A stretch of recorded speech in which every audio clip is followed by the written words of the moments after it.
Okay, so in the last lesson, we talked about the fact that when we use curl and we display our JSON response at the terminal, it's not in a very human readable form.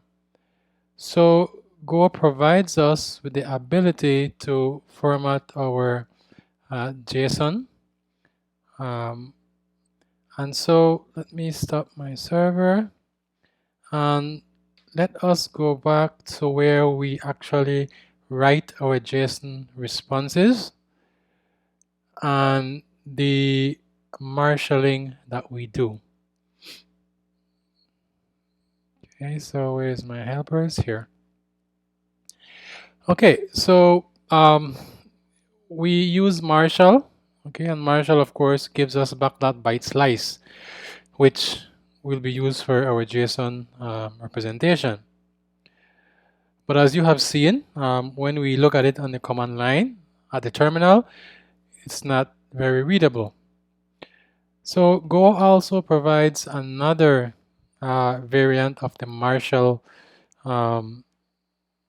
function, and it is this one, Marshall indent. Okay, so let's look at the parameters. You need, of course, the data, and you have this idea of a prefix string, whereby you can add a prefix in front of your key. Okay, and likewise, you can also do the same and have an indent string.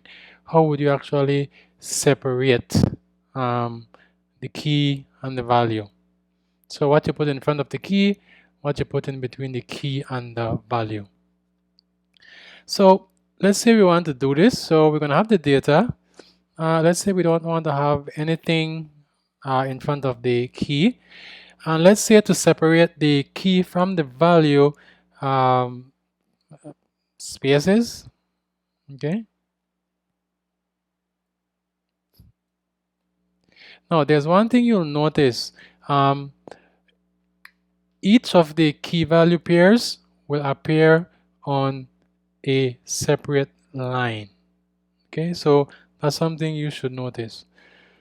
Okay, and that's the only change we need to make. Now, let's test this out to see if it actually makes a difference. Okay, let's look at our server. Let's refresh. Okay, that still works.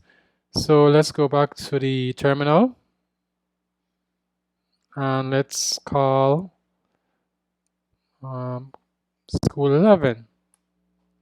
Okay, and so you notice now that our JSON comes back like what you would expect. ID, name, level, contact, phone, address, and mode. And of course, you have the values. And notice that each pair is on a separate line. Now, there's one little bit of something you should keep in mind when using Marshall indent. In terms of resources, it does take a bit longer. It does tend to use a bit more resources than your Marshall.